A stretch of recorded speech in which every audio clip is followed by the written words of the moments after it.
Assalamualaikum warahmatullahi wabarakatuh.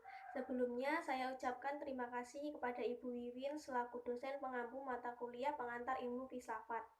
Di sini saya akan membuat video untuk menjawab pertanyaan yang telah diberikan untuk memenuhi ujian UAS.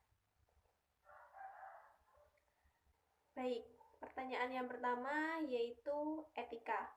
Etika, menurut Kamus Besar Bahasa Indonesia 2008, etika diartikan dengan tata susila atau suatu cabang filsafat yang membahas atau menyelidiki nilai-nilai dalam tindakan atau perilaku akhlak manusia.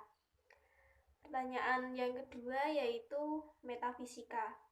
Metafisika, menurut diksionari, metafisika adalah bidang filsafat yang mempelajari pertanyaan-pertanyaan pokok seperti apakah setiap peristiwa memiliki sebab dan hal-hal apa yang benar dan nyata.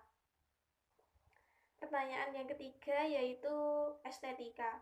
Hakikat estetika yaitu berkenaan pada sebuah apresiasi dari bentuk keindahan dan perasaan atau sebuah kekaguman. Mestika sendiri merupakan sebuah filsafat dan juga mengkaji ilmiah dari sebuah komponen estetika dan juga berdasarkan pengalaman yang berasal dari manusia. Pertanyaan yang keempat yaitu logika. Logika menurut William Alston, logika adalah studi tentang penyimpulan secara lebih cermat, usaha untuk menetapkan ukuran-ukuran guna memisahkan penyimpulan yang sah dan tidak sah. Berikutnya yaitu pertanyaan kelima, monisme. Monisme adalah suatu paham yang berpendapat bahwa unsur pokok dari segala sesuatu adalah unsur yang bersifat tunggal atau esa. Pertanyaan yang keenam yaitu dualisme. Dualisme adalah aliran filsafat yang menyatakan realitas itu sendiri dari dua substansi yang berlainan dan bertolak belakang.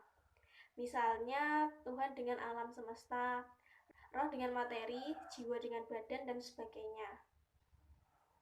Pertanyaan yang ketujuh yaitu pluralisme.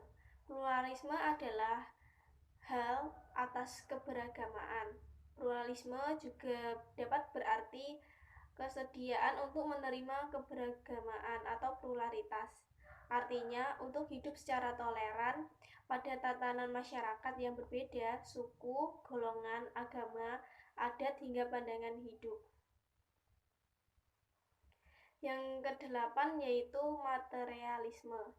Materialisme merupakan suatu ajaran paham yang menganggap segala sesuatu yang ada adalah materi atau kebendaan. Artinya, segala sesuatu yang tidak dapat dilihat secara real dianggap tidak ada. Yang kesembilan yaitu determinisme. Determinisme adalah teori filosofis yang menyatakan semua peristiwa di alam semesta termasuk tindakan manusia secara jelas ditentukan sebelumnya oleh hukum atau alam yang tidak dapat diubah. Yang ke-10 yaitu naturalisme. Naturalisme secara ontologis, naturalisme adalah hal-hal yang secara setara dengan bentuk materialisme yang mengacu pada hal material dan kebendaan yang terlihat atau yang tampak. Yang ke-11 yaitu spiritualisme. Spiritualisme adalah keyakinan metafisik bahwa dunia terlihat dari setidaknya dua substansi mendasar, materi dan roh atau pikiran atau kesadaran dapat merujuk pada filosofi, doktrin, atau agama yang berkaitan dengan aspek spiritual pada keberadaan. Selanjutnya yang ke-12 yaitu hedonisme. Hedonisme adalah pandangan hidup yang menganggap bahwa orang akan menjadi bahagia dengan mencari kebahagiaan sebanyak mungkin dan sedapat mungkin menghindari perasaan-perasaan yang menyakitkan. Selanjutnya yang ke-13 yaitu utilitarisme. Utilitarisme pada dasarnya merupakan Suatu paham etis etika yang menetapkan tindakan-tindakan yang dapat dikatakan baik adalah yang berguna, memberikan faedah atau manfaat, dan menguntungkan. Sedangkan tindakan-tindakan yang tidak baik adalah yang memberikan penderitaan dan kerugian. Selanjutnya yang ke-14 yaitu filsafat barat. Filsafat barat sejak masa Yunani telah menekankan akal budi dan pemikiran yang rasional sebagai pusat kodrat manusia. Filsafat barat menjadikan manusia sebagai subjek dan alam sebagai objek, sehingga menghasilkan eksploitasi berlebihan atas alam. Selain itu, filsafat menekankan status manusia sebagai individu dengan segala kebebasan yang ia miliki, dan masyarakat tidak bisa menghilangkan status seseorang manusia dengan kebebasannya. Selanjutnya yang ke-15 yaitu filsafat Islam.